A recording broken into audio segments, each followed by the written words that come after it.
రైతుల సంక్షేమమే ధ్యేయంగా కూటమి ప్రభుత్వం పనిచేస్తుందని టీడీపీ నియోజకవర్గ ఇన్ఛార్జ్ ఓపేష్ రెడ్డి అన్నారు. ఈ మేరకు కడప జిల్లా జమ్మలమడుగు వ్యవసాయ మార్కెట్ కమిటీ కార్యాలయం ఆవరణంలో ఏర్పాటు చేసిన కందుల కొనుగోలు కేంద్రాన్ని ఆయన ప్రారంభించారు. ఈ సందర్భంగా ఆయన మాట్లాడుతూ ఏపీ మార్క్ఫెడ్ మరియు నాఫెడ్ ఆధ్వర్యంలో ఈ కొనుగోలు కేంద్రాన్ని ఏర్పాటు చేసినట్లు తెలిపారు.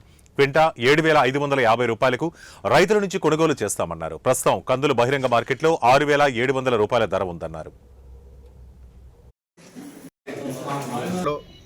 6,700 ఉంటే ఈరోజు కందుల్ని 7,550 మద్దతు ధర ప్రకటించి మంచి ప్రభుత్వాన్ని మరొకసారి నిరూపించుకుంది.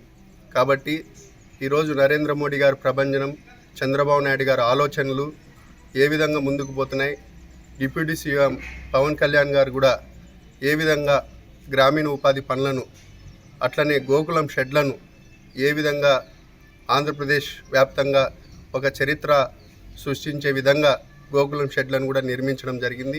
మళ్ళీ దశలో కూడా గోకులం షెడ్లు ప్రతి నియోజకవర్గానికి, ప్రతి మండలానికి 25 నుంచి 30 గోకులం షెడ్లను కూడా మళ్ళా పెట్టడం జరుగుతూ ఉంది. కాబట్టి ప్రజలను ఏ విధంగా అభివృద్ధిలో అనుసంధానం చేయాలా, సంక్షేమాన్ని ఏ విధంగా ముందుకు తీసుకొని పోవాలని రెండు ఒకటే కాదు, రెండు అభివృద్ధి సంక్షేమం అనేది రెండు ముఖ్యమనే దాంతో ఈ ప్రభుత్వం ముందుకెళ్తుంది.